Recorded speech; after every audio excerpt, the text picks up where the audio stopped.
most vagyunk a Szemmelweis Egyetem Egészségtudományi Karán, nálunk ez tananyag, a pszichoszomatika, mint gyógyító modell.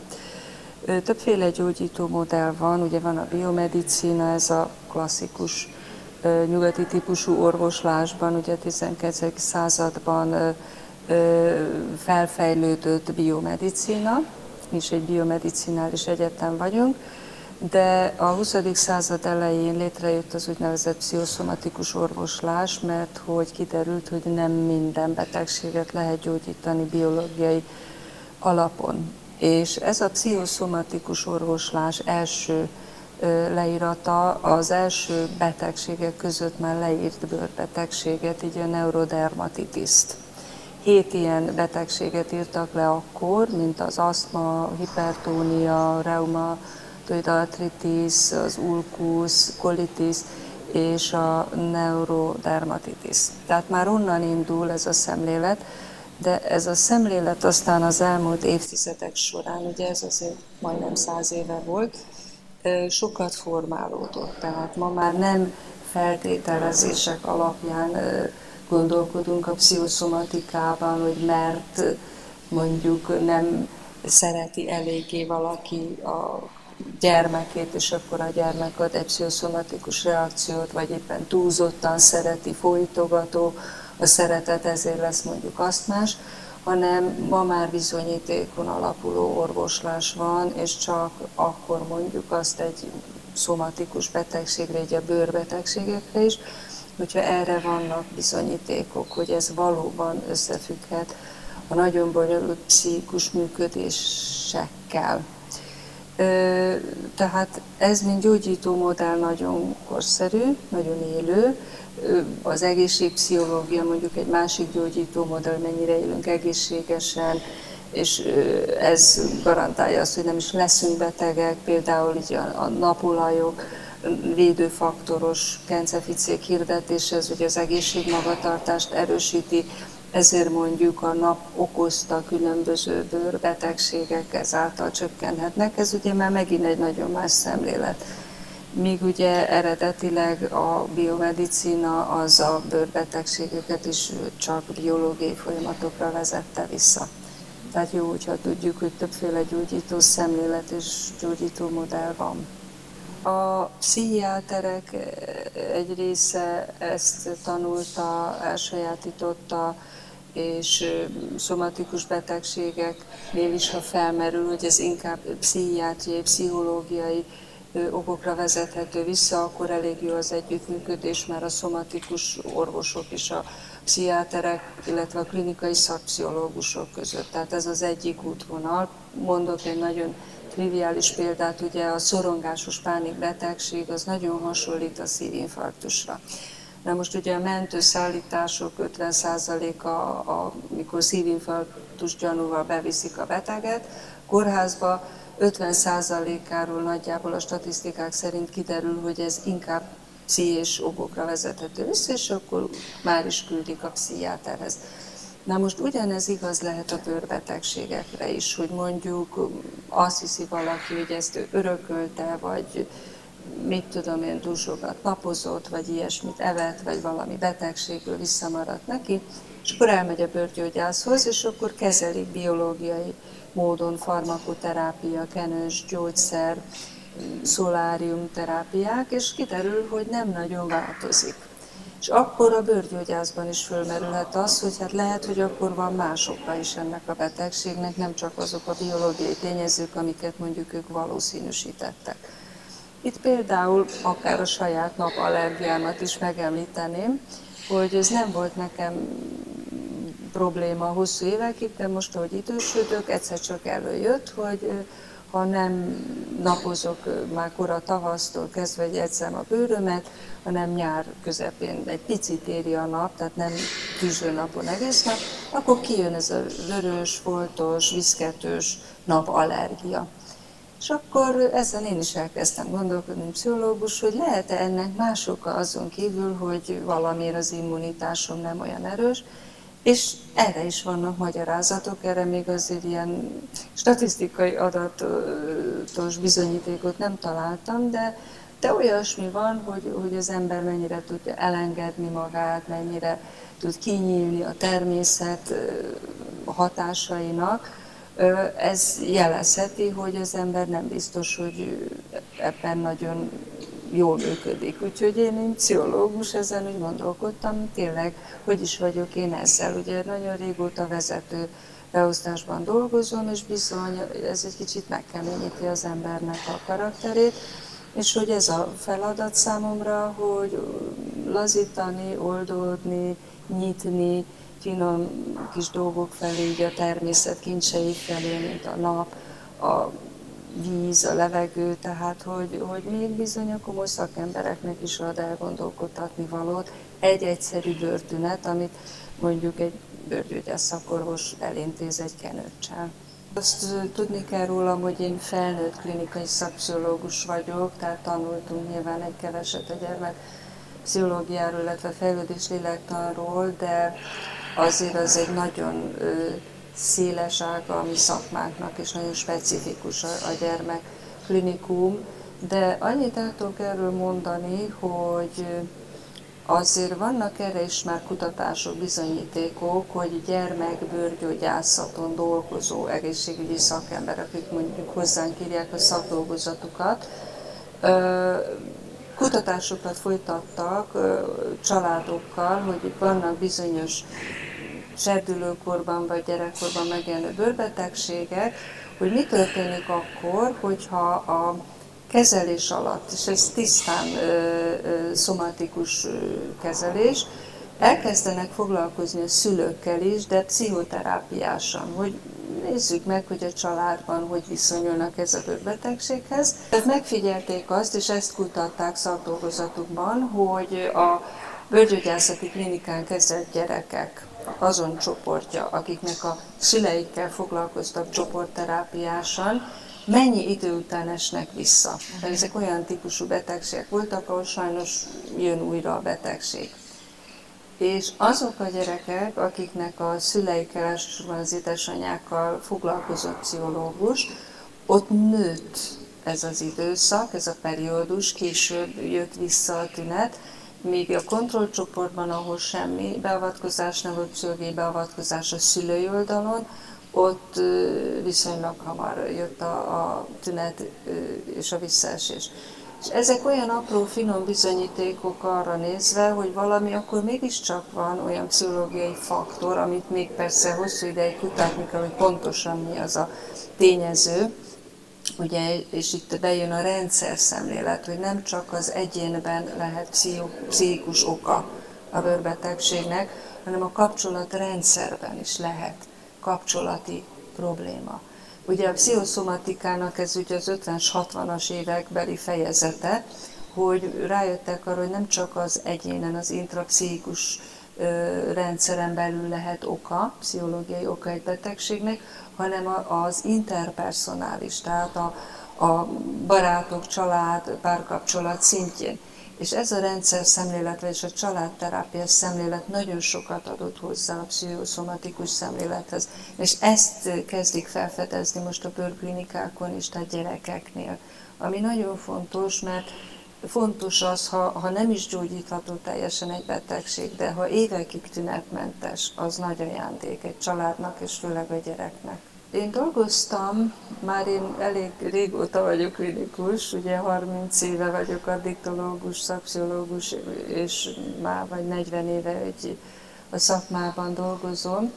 Dolgoztam olyan alapítványi rendelőben, pszichoterápiás rendelőben, ahol olyan emberekkel dolgoztunk, akik nagyon súlyos veszteségeket szenvedtek el a történelmi időkben, akár a nagyszülők, dédszülők, és az ő gyermekeik, vagy az ő gyermekeik, tehát a első, második, harmadik generációja azoknak a családoknak, ahol nagyon nagy veszteségeket szenvedtek el, és Magyarországon nem igazán van olyan magyar család, ahol így vagy úgy a nagy történelmi csapások, mozgások, események során veszteséget ne szenvedtek volna. Na most ezekben a családokban úgynevezett transzgenerációs hatásokat figyeltünk meg, és ez úgy kapcsolódik az immunrendszerhez, meg a bőrbetegségekhez, hogy bizonyos családoknál, ahol mondjuk olyan típusú traumát szenvedett el a család egyes tagja, hogy elhurcolták őket, megbélyegezték őket, stigmát tettek rájuk, például beletetováltak számokat, ugye a holokauszt túlélőknél, akik lágerekben lettek hurcolva, hogy amikor túlélték ezt a vészkorszakot, és jött a békeidőszak, volt, aki eltüntette ezt a stigmát, volt, aki nem. És azokban a családokban, ahol eltüntették ezeket a bőrbe tetovált stigmákat, különös módon mégis ugyanazon a testfelületen az unokában is megjelent valamiféle bőrbetegség.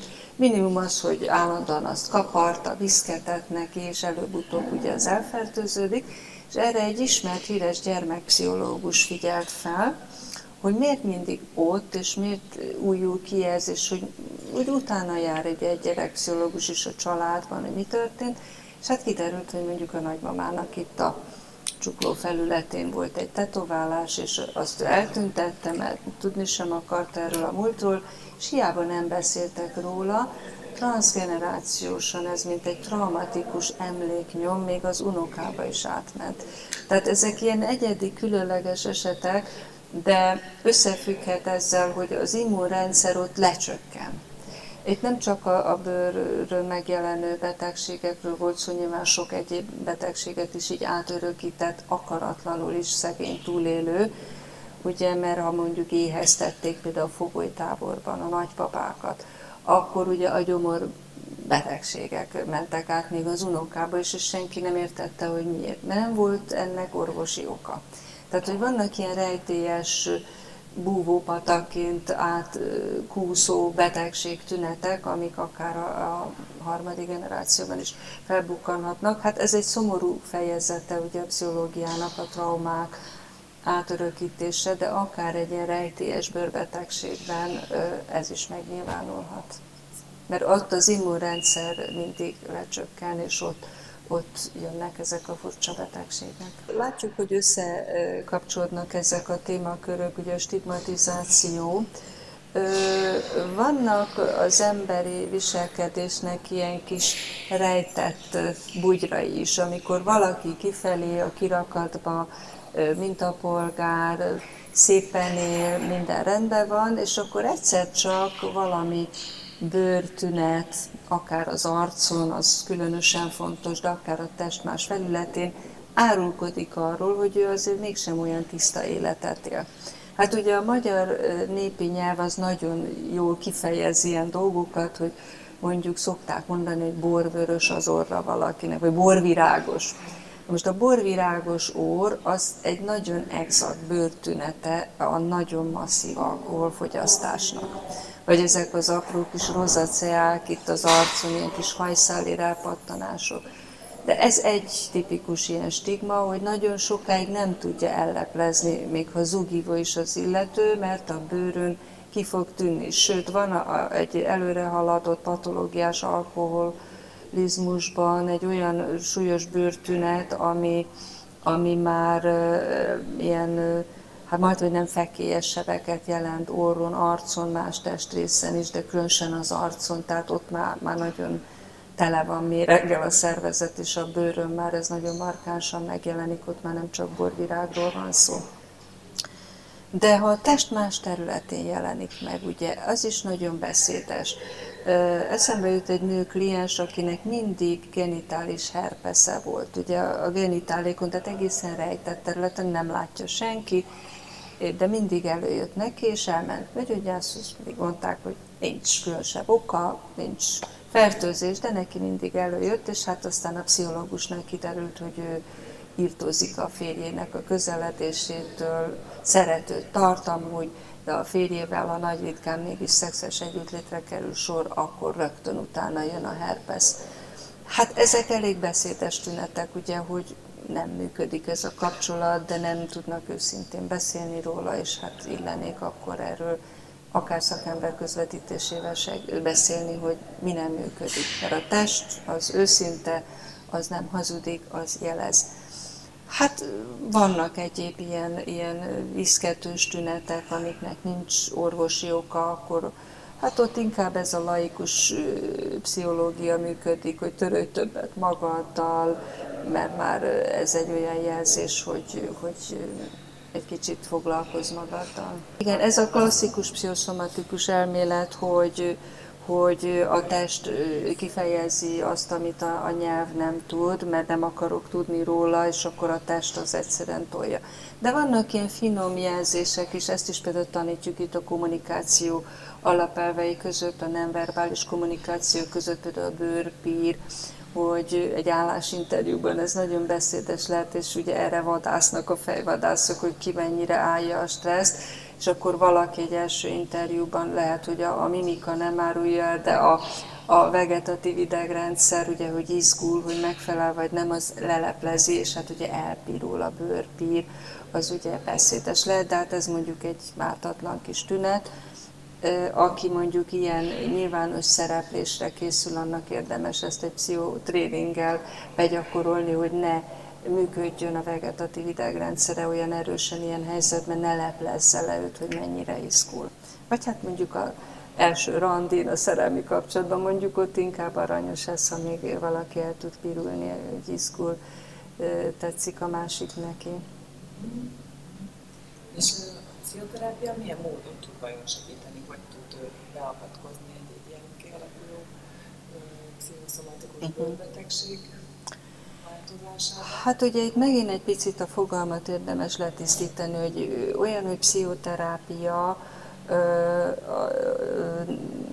szóval, hogy is mondjam, létezik a fogalom, de ez nem egyfajta tevékenység, hanem a klasszikus pszichoterápia ugye szintén gyakorlatilag 100 évvel ezelőtt jött létre, a pszichoanalízis, ugye, meg a hipnózis, tehát ezek a klasszikus pszichoterápiás formák. Ott eredendően az érzelmi életre fókuszáltak ezek a klasszikus pszichoterápiák, hogy érzelmileg hol akad el valaki, milyen feldolgozatlan konfliktusai vannak, és akkor a pszichoterápia ebben segített.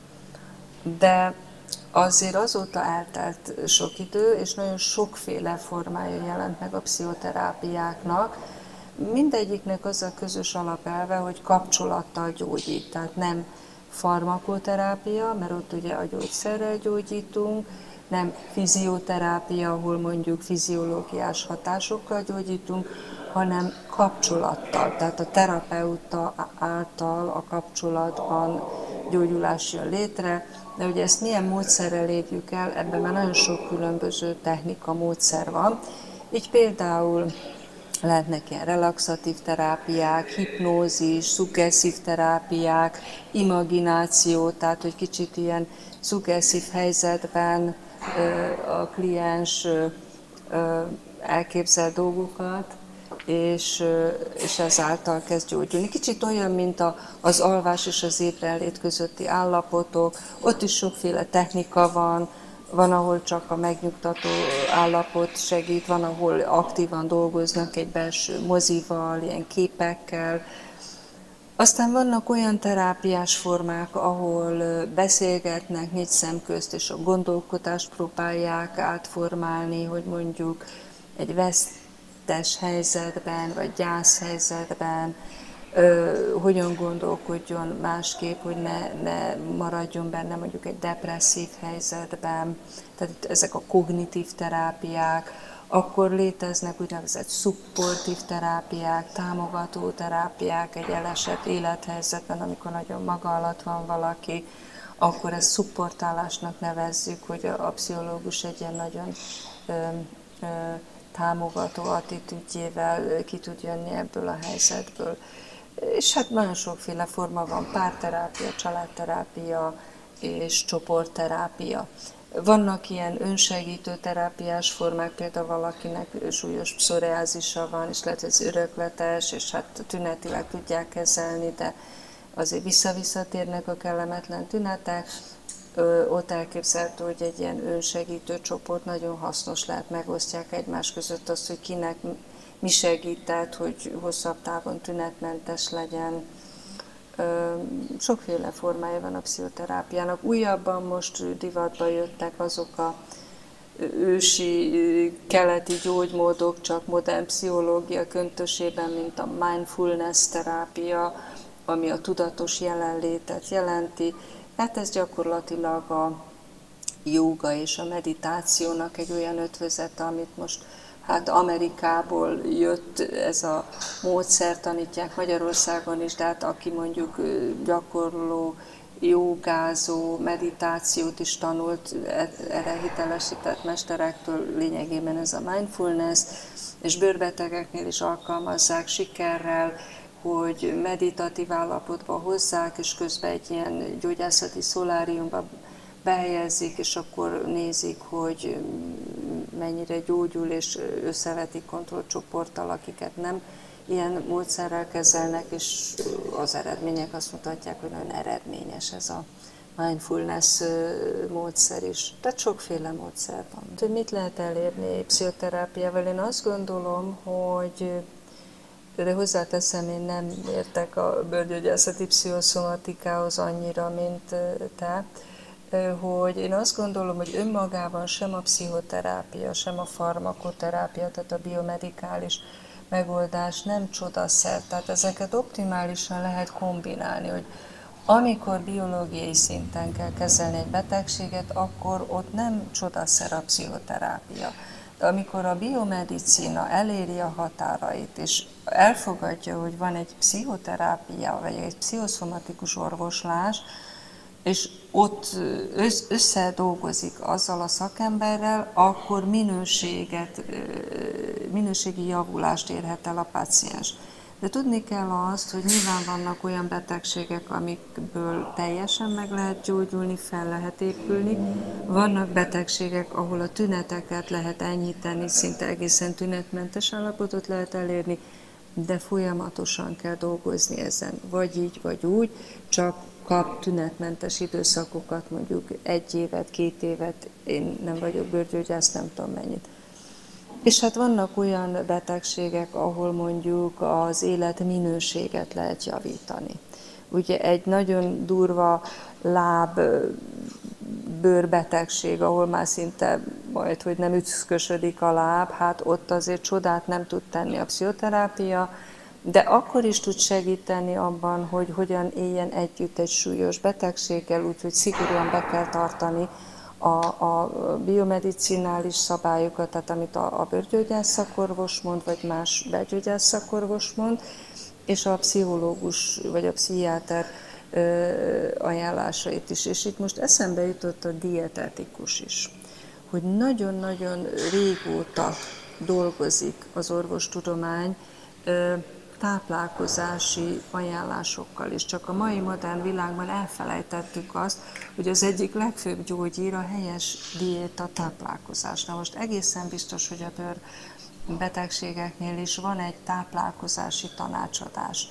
Ugye nagyon jól tudjuk azt, hogy mit tudom én, az epe betegek, vagy emésztőrendszeri betegeknél jön a bőrszáradás, mindenféle puffadás, kellemetlenség kíséretében, és akkor elkezdik kenni mondjuk a bőrt, vagy sokféle bőr tünet jöhet emésztőrendszeri betegségekkel összefüggésben.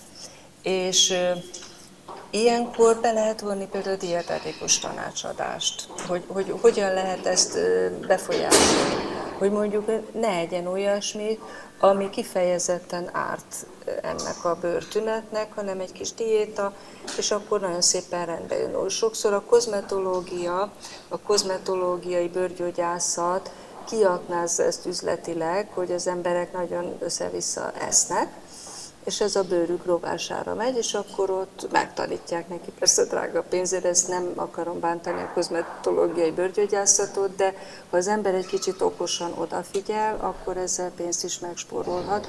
Ha helyesen táplálkozik, egészségesen él, nem visz túlzásba semmit, sem a napozást, sem a fürdőzést.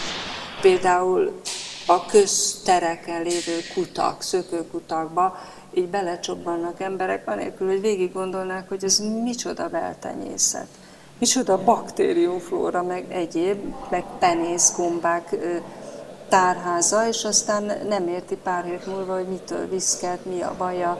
Tehát, hogy egy picit én azt gondolom, hogy ha végig gondoljuk azt, hogy hogyan élünk, mit csinálunk, helyesen táplálkozunk, és viselkedünk a mindennapokban mindenféle szempontból, akkor nagyjából meg is ússzuk a bőrbetegségeket.